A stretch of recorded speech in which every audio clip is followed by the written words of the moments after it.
Hydration. It's nice. It's sun-kissed orange. So, you know, carbonation. Which, I know there's going to be problems with that, but I'm 50 and I don't give a shit.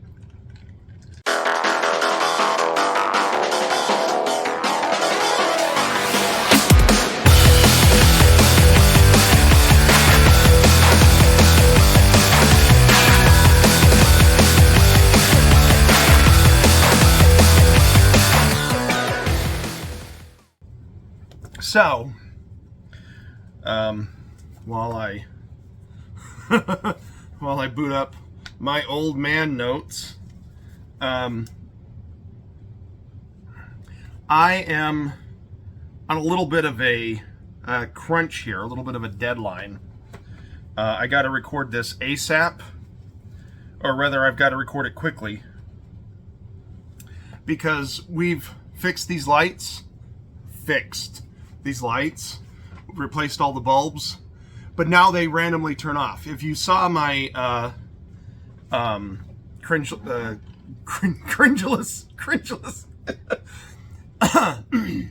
if you saw my Criswell's pendulous mail sack video, you'll notice that one of the lights actually went off while I was recording.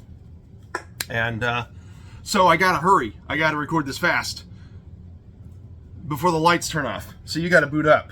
All right, what are you playing? There we are. Hey everyone. What am I playing? Boy, I don't look good. I look really tired. I don't know why I look tired. It's probably because it's like really fucking hot. There's this giant goddamn heat bubble that's over a large portion of North America, and it's over me, and it's a nightmare. Oh, I should open up the vents down here. The basement gets cooler than the rest of the house. I should open these vents. Hold on. What have I been playing? Well, the big thing is still Final Fantasy 16. X is 10, V is 5, I is 1, 16. I don't know. My thoughts are complicated on this. I complained last time that it was too linear. I still feel that it's too linear. I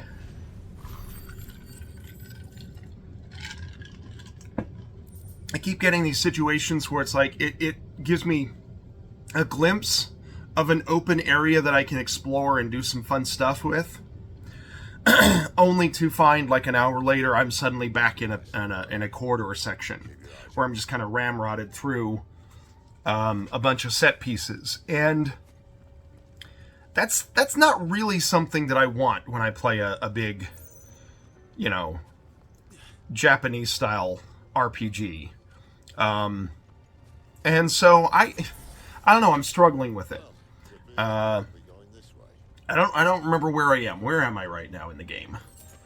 I got to a village looking for a guy and encountered the bad woman, the enemy, and I revealed that, oh, that was the big reveal. Revealed that Sid and this bad woman they share a common history together. Like, he was at one point a commander, a lord commander, like she was, something like that. Anyway, I don't know. I'm gonna push through, and I'm gonna hope that it turns around. But so far, it's kind of reminding me a little bit too much of Final Fantasy 13 for my tastes. And I don't know. We'll have to wait and see if I, you know, just will push through and enjoy it and beat the game. We'll find out. So thirsty. Alright, what else am I playing? Well, I mentioned in my last unboxing video that I made a purchase while I was a little not quite sober. And this is it. This is the 8-bit dough arcade stick for the Xbox. Now here's the deal. This thing is cool. I don't really regret purchasing it. but it was not the most practical thing because I didn't have a lot of fighting games for my Xbox, for the Xbox One or the Xbox Series X, or backwards compatible 360 games. So I went and picked up a bunch, or not a bunch. I picked up 2, and I plan to pick up more. And I've been playing them. I have been playing Mortal Kombat 11 Ultimate. It's been a lot of fun. I will admit that, and maybe this is just a Mortal Kombat 11 thing, but it doesn't have the same... Like, when Mortal Kombat 1 came out back in the day, it was amazing. And Mortal Kombat 2, when I played it on... I have it... Oh, here they are.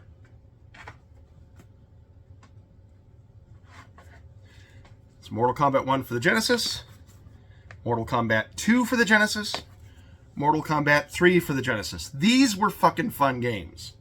These were amazingly fun games. Mortal Kombat 11 is not... It's not as amazing. I realize that a lot of these fighting games in 2023, well, not just 2023, because this came out earlier. This came out a couple of years ago. I do not see a year on the box, so I have no... Well, it's 2020. There it is. I realize that these days microtransactions are the big thing, and that these fighting games are cramming them full, and that's how these studios are trying to make more money. But I really hate microtransactions, and I really hate games where microtransactions are kind of in your face, and like some of the favorite classic characters are locked behind those microtransactions. And I have to be honest, but Mortal Kombat 11 feels like one of the worst offenders of this modern microtransaction bullshit that we have going on in the video game industry today. Now, technically, this is the Ultimate version, so I supposedly have all of the characters and all of the stuff, all of the DLC included, but it still is asking me to buy stuff. There's still stuff that's like locked behind purchasing it that is kind of pissing me off, to be perfectly honest. But hey, I didn't pay full price for it because it's a few years old. I think I got it for like less than $20. So I am not entirely disappointed with my purchase. And I have been enjoying it with my fight stick. It is something that I do want to try to see if I can play with my daughter, because it seems like something we could do. Although I have to be honest, we would probably have more fun going back to Mortal Kombat 2 on the Sega Genesis rather than Mortal Kombat 11 on the Xbox, which is kind of a damning statement for modern Mortal Kombat. Who knows, maybe the new Mortal Kombat game that recently came out, the one that doesn't have a number behind it, maybe that's a better one. Maybe that will be more classic Mortal Kombat. I don't know. We'll have to wait and see. Other than Mortal Kombat, I also have been playing Street Fighter 6. This also has a lot of that same DLC bullshit, but it's not as much in my face as Mortal Kombat 11 Ultimate was. And as a result, I am enjoying it a lot more. It's the latest Street Fighter game, of course. It has some new features that I think are kind of cool. That they're things that I kind of wish they would have had all along. It's got like that open world, almost like a Yakuza-like gameplay experience where you can move around and I mean, sort of do quests. They're really, really simplistic, but it just gives you something more to do other than just one-on-one fights. But oh boy, the one-on-one fights are really fun in this game. And graphically, it's glorious.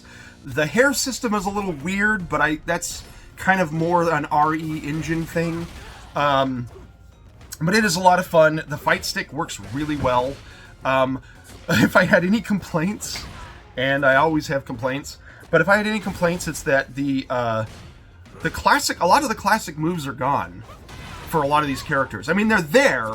They still have those moves, but they now have like different control sequences you have to enter. So I find myself struggling. It's like I try to do Blanca's, his radiation, his electricity thing, or I try to do E Honda's slappy thing. You know, I try to do all these different things that I know when I remember, and like the sequences are all wrong. And so my character just sits there fumbling a little bit, not actually performing the move. And that's a little frustrating. It does have this ability. There's like this new control scheme that several people, like people who really appreciate accessibility in games, have been championing in Street Fighter 6. It has this ability to kind of simplify the controls so you can pull off more complicated things without having to get precise inputs. And I mean, that is a cool thing. And I wasn't intending on using it, but, you know, I might wind up using it simply because they have changed so much of the controls that my hardwired 50-year-old man brain can't quite... It's like it's just automatic, and I just do those controls, and they're wrong, and that's a little frustrating. So I might turn on those controls. I don't know. I don't intend to play this online. I don't really like playing this against strangers. I will probably just play the single-player campaign and then play it locally with my daughter, because it's, you know, these things are great local multiplayer games.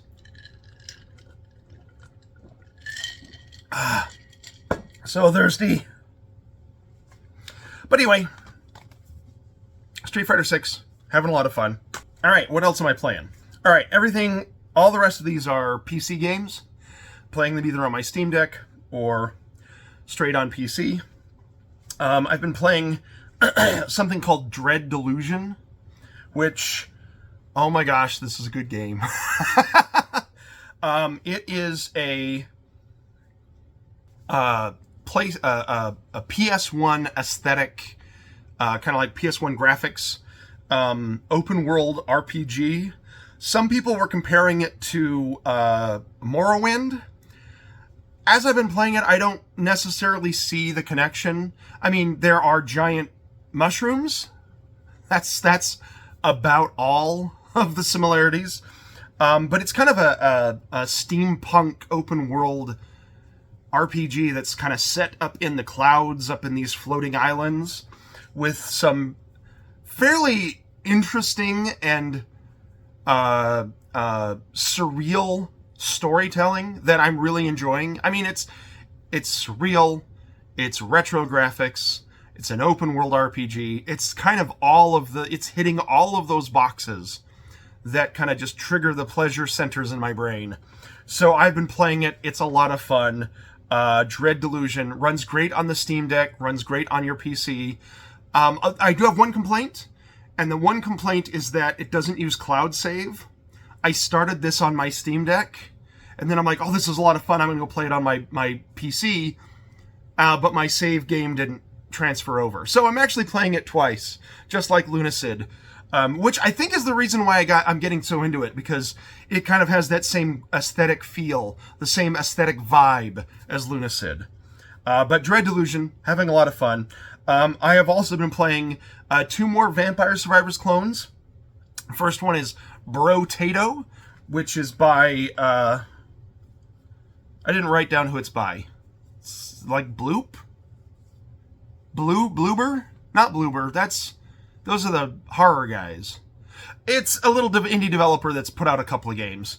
But Brotato is a Vampire Survivors clone. I don't know. I think you're supposed to be a potato. A bro potato. I don't know. It's a lot of fun. It doesn't seem to have the same depth as like a Vampire Survivors. It also seems to have, it's not as well balanced, I would say. But it's a lot of fun, and it runs great on your PC, runs great on the Steam Deck. It's a lot of fun. I have been enjoying it. The other Vampire Survivors clone that I've been playing is still Time Wasters. I think I mentioned last week that I started Time Wasters, or I started it several weeks ago and just hadn't mentioned it. But I'm still playing it. I've almost... Well, I was about to say that I've almost unlocked everything, but I don't know if I've almost unlocked everything. I have almost completed the main, I guess you'd call it a mission, for every single character in the game, which unlocks the advanced missions. And the advanced missions I've also completed for a good number of them. So I feel like I'm reaching the end. Maybe in a week or two, I will be done with all that there is in Time Wasters. Which isn't to say I won't keep playing it. I mean, obviously I've been done with Vampire Survivors many times. Every time they push an update, I pretty much consume it and complete all that stuff really quickly, but I still keep going back and playing Vampire Survivors simply because it's a lot of fun. Time Wasters is the same thing. It is a lot of fun. So I'll probably still keep playing it, but I do feel like I'm reaching the end of content for it. But I recommend it highly. If you are interested in Vampire Survivors Clone and you're looking for something else that maybe has kind of an Asteroids feel to it, Time Wasters is a great, great game. Other than those, the last 3 games are all games that I'm playing with other people. I played What the Golf, once again playing it with my daughter, playing it with my daughter, but this time we brought my wife in. That's why I said wife. I was hoping it had like a true party mode where we could have like 3 people play. It doesn't appear to. So we kind of just alternated handing the controller back and forth. My wife would play against my daughter, then she'd play against me, and then I'd play against my daughter, and we'd, rotate around.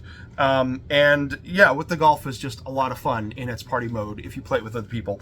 And it's really funny. I really need to go back and play the single player version of the game, but I'm just having so much fun with the party mode that's like all that I do. So that's With the Golf. We also went and played Gang Beasts, because that's always a lot of fun to play. Oh, there goes one of my lights.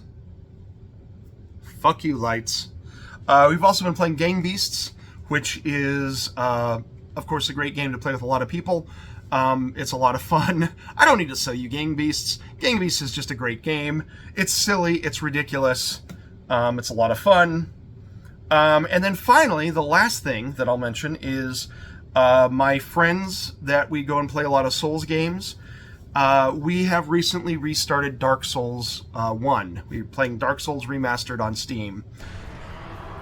So I'm playing it again on PC. I don't need to say much about Dark Souls. Everybody knows what it is. If you don't know what it is, what rock have you been under? I, of course, love it. It's one of my favorite Souls-likes, and I'm a big fan of Souls-likes in general. And it's just really a lot of fun. We're not too far in the game. I've mentioned this before, that this group of friends and I, we all have full-time jobs, and so trying to find when we all have time to play together is a little bit hard. But, yeah, we're having fun. And it sucks because the summer is almost over, which means my daughter's going to be going back to school, which means I won't have very many more weeks, very many more days of being able to stay up late and play video games with them. And that sucks. I want to always stay up and play video games. I don't want to work. I like my job. I love my job. I love my job. But I don't want to work. I just want to play video games. Anyway.